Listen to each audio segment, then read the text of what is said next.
ঢাকার গুলশান একটি রেস্তোরাঁয় একটি পরিবার রাতের খাবার খাচ্ছে। বিল এলো ৫,০০০ টাকা। কেউ অবাক হলো না। কুড়িগ্রামের রাজীবপুর একটি চরের ঘরে একটি পরিবার, আজ রাতে রান্না হয়নি। দিনাজপুরের একটি গ্রামে একজন কৃষক, বন্যায় ফসল গেছে, ঘরে চাল নেই। বান্দরবানের থানচিতে একটি পাহাড়ি পরিবার, আজও বিদ্যুৎ নেই, স্বাস্থ্যসেবা নেই। সুনামগঞ্জের হাওড়ে একজন জেলে, বড় ধান ডুবে গেছে, পুরো বছরের স্বপ্ন শেষ। গাইবান্ধার চরে একটি মা তার ছেলেকে স্কুলে পাঠাতে পারছেন না, কারণ ব্রিজ নেই। এই ৫টি ঘটনা একই দেশে, একই সময়ে, একই রাতে। এটাই বাংলাদেশ, যে বাংলাদেশ টেলিভিশনে দেখানো হয় না। আজ সেই বাংলাদেশের বাস্তব গল্পই বলবো, যা মিডিয়া সহজে প্রকাশ করে না। আজ দেখাবো বাংলাদেশের 5টি জেলার মানুষকে, যারা কোনো অপরাধ করেননি, যারা শুধু ভালো থাকতে চেয়েছিলেন, কিন্তু রাষ্ট্র তাদের পিছিয়ে ফেলে এগিয়ে গেছে। অনেক অজানা কিছু জানতে শেষ পর্যন্ত দেখতে থাকুন।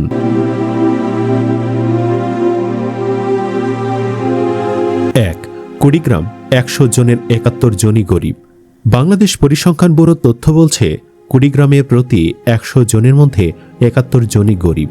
এটা সারা বাংলাদেশে সর্বোচ্চ। কুড়িগ্রামের রাজীবপুর উপজেলায় দারিদ্র্যের হার ৭৯.৮০%, পুরো বাংলাদেশের যে কোনো উপজেলার মধ্যে সর্বোচ্চ। কুড়িগ্রামে 16টি নদ নদী আছে। প্রকৃতির দিক থেকে সম্পদশালী, কিন্তু প্রতিটি বন্যায় সে সম্পদ হয়ে যায় অভিশাপ। নদী ভাঙ্গনে জমি যায়, ঘর যায়, স্বপ্ন যায়। এই বছরের জুনে চর বিষয়ক মন্ত্রণালয়ের দাবিতে কুড়িগ্রামে পদযাত্রা হয়েছে। সেখানে বলা হয়েছে, চরাঞ্চলের জন্য সমন্বিত কোনো পরিকল্পনা নেই। লাখো মানুষ আজও উন্নয়নের মূলধারার বাহিরে। স্বাধীনতার 50 বছর পরেও এই মাসে কুড়িগ্রামের নাগেশ্বরীতে বন্যার্থদের জন্য 30 মেট্রিক টন চাল বরাদ্দ ছিল, কিন্তু 1 মাস পরেও সেই চাল গুদামেই পড়ে আছে। বন্যামুক্ত ইউনিয়নকে চাল দেওয়া হয়েছে, যাদের দরকার ছিল তারা পেল না। এটা ভুল নাকি দুর্নীতি, সেই উত্তর রাষ্ট্রকে দিতে হবে। 2, দিনাজপুর 64% মানুষ দারিদ্র সীমার নিচে। দিনাজপুর বাংলাদেশের উত্তরের জেলা। বিবিএস এর তথ্য বলছে, এই জেলায় 64.3% মানুষ দারিদ্র সীমার নিচে বাস করেন, মানে প্রতি 3 জনের মধ্যে 2 জন গরিব। দিনাজপুরের নাম শুনলে অনেকের মাথায় আসে লিচু আর চালের কথা, কিন্তু লিচুর বাগান যাদের আছে তারা ধনী, আর যাদের শুধু পরিশ্রম করার শক্তি আছে তারাই এই 64% মধ্যে। উত্তরবঙ্গে মঙ্গা শব্দটা অনেকেই জানেন। অক্টোবর নভেম্বরে যখন আমন ধান ঘরে আসেনি, কিন্তু আউশ ধান শেষ, তখন এই অঞ্চলে তীব্র খাদ্য সংকট হতো। মঙ্গার কারণে মানুষ না খেয়ে দিন কাটাতেন। সরকার বলছে মঙ্গা এখন নেই, কিন্তু বিবিএসের 64% সংখ্যাটা কি বলছে? মঙ্গা না থাকলে কেন এখনো 10 জনের মধ্যে 7 জন গরিব? এই 2 জেলার মানুষ কি চায়? বিলাসিতা না, তারা শুধু চায় 3 বেলা খেতে, সন্তানকে স্কুলে পাঠাতে, অসুস্থ হলে ডাক্তার দেখাতে। এটুকুও কি রাষ্ট্র দিতে পারছে না? বাকি 3টি জেলার গল্প আরও কষ্টের, দেখুন শেষ পর্যন্ত।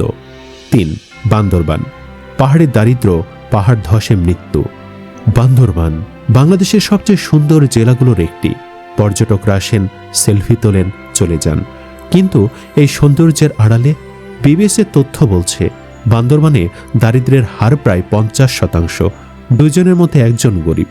বান্দরবানের থানচি উপজেলায় দারিদ্র্যের হার 77.80%, এটা দেশের 2য় সর্বোচ্চ। এই বছরের জুলাই মাসে বান্দরবানে টানা বৃষ্টিতে পাহাড় ধসের আশঙ্কায় 7 উপজেলায় প্রায় 30,000 পরিবার ঝুঁকিতে পড়েছিল। প্রতিটি বছর পাহাড় ধসে মানুষ মারা যায়, প্রতিটি বছর আশ্রয় কেন্দ্রে যেতে বলা হয়, প্রতিটি বছর ফিরে আসার পর আবার একই ঝুঁকিপূর্ণ জায়গায় থাকেন। কেন? কারণ যাওয়ার জায়গা নেই, নিরাপদ আবাসন নেই, বিকল্প নেই। বান্দরবানে আরেকটি কষ্টের গল্প আছে। বম সম্প্রদায়ের মানুষ দীর্ঘদিনের অস্থিরতায় তারা নিজের জন্মভূমি ছেড়ে পালিয়ে গিয়েছিলেন। মাত্র 2 সপ্তাহ আগে তারা আবার ফিরতে শুরু করেছেন, নতুন করে ঘর বাঁধার স্বপ্ন ফিরেছে। এই কথাটুকু পড়ে বুকটা ভারী হয়ে আসলো। ভালো বান্দরবানের মানুষ। 4, সুনামগঞ্জ হাওড়ে ফসল ডোবে, স্বপ্নও ডোবে। সুনামগঞ্জ হাওড়ের জেলা। বিবিএস এর তথ্য বলছে এই জেলার 67.49% মানুষের একটির বেশি সম্পদ নেই। সুনামগঞ্জের মানুষের একটাই স্বপ্ন থাকে প্রতি বছর, বোরো ধান। সারা বছরের কষ্ট, ঋণ, সংগ্রাম সব এক ফসলের উপর। কিন্তু প্রতি বছর এপ্রিল মে মাসে হাওড়ে আকস্মিক বন্যা আসে। পাকা ধান কাটার আগে পানি বেড়ে যায়, এক রাতে পুরো ফসল ডুবে যায়। কৃষক সারা বছরের পরিশ্রম হারান, নেওয়া ঋণের টাকা শোধ করার পথ বন্ধ হয়। এই ঘটনা প্রতি বছর হয়। প্রতি বছর সরকার ক্ষতিপূরণের কথা বলে, প্রতি বছর পরিস্থিতি একই থাকে। 2024 সালের গবেষণা বলছে সুনামগঞ্জ দারিদ্র্য ও জলবায়ু পরিবর্তন উভয় সংকটের সবচেয়ে বড় শিকার। 5. গাইবান্ধা। চরে বাড়ি ভাঙ্গে, রাষ্ট্র দেখে না। গাইবান্ধা তিস্তা, ব্রহ্মপুত্র আর যমুনার পাড়ের জেলা। বিবিএসের তথ্য বলছে এই জেলায় দারিদ্র্যের হার 46.7%। প্রতি 2 জনের 1 জন গরিব। গাইবান্ধার চরাঞ্চলের গল্পটা কুড়িগ্রামের মতোই। নদী ভাঙলে জমি যায়, ঘর যায়, মানুষ নতুন চরে ওঠে, সেখানেও নদী ভাঙ্গে। এই ভাঙ্গা করার চক্রে কয়েক প্রজন্ম পার হয়ে যায়, কিন্তু জীবনের মান বদলায় না। গাইবান্ধার চরে একটি বাস্তবতা আছে যেটা শুনলে আপনি অবাক হবেন। অনেক চরে শিশুরা স্কুলে যেতে পারে না, কারণ নদী পার হওয়ার কোনো উপায় নেই, সেতু নেই। বর্ষায় পানি বাড়লে সপ্তাহের পর সপ্তাহ শিশুরা স্কুলের মুখ দেখে না। এই শিশুরা কি বাংলাদেশের শিশু নয়? বাংলাদেশের সংবিধান বলছে আছে অধিকার, কিন্তু বাস্তবতা বলছে নেই। 5টি জেলা, 5টি ভিন্ন সমস্যা, কিন্তু একটাই মিল। রাষ্ট্র এই মানুষগুলোর কথা মনে রাখে না। এই বছরের ঈদের আগে কুড়িগ্রামের মর্জিনা বেগম 10 কেজি সরকারি চাল পেয়ে বললেন, আজ 10 কেজি চাল পাইলং। সামনে ঈদ, ভাতের টেনশনটা কমে গেল। ঈদের আগে ভাতের টেনশন, এই একটা কথায় বলে দেয় এই 5টি জেলার লাখো মানুষের জীবন কেমন। প্রিয় দর্শক, এবার আপনার কাছে 3টি প্রশ্ন, কমেন্টে উত্তর দিন। প্রশ্ন 1, 5টি জেলার মধ্যে কোনটার গল্প আপনাকে সবচেয়ে বেশি কষ্ট দিয়েছে? কমেন্টে জেলার নাম লিখুন। প্রশ্ন 2, আপনি কি এই 5টি জেলার কোনোটির বাসিন্দা, বা আপনার পাশের জেলা কোনটি? আপনার এলাকার আসল অবস্থা কমেন্টে বলুন, মিডিয়ায় না গেলে আমরা যাব। প্রশ্ন 3, সবচেয়ে গুরুত্বপূর্ণ, বাংলাদেশে উন্নয়ন হচ্ছে এটা সত্যি, কিন্তু এই 5টি জেলার মানুষ সেই উন্নয়নের ছোঁয়া পাচ্ছেন না। এই দায় কার? কমেন্টে বলুন। এই ভিডিওটা যদি আপনার হৃদয় ছুঁয়ে থাকে, শেয়ার করুন।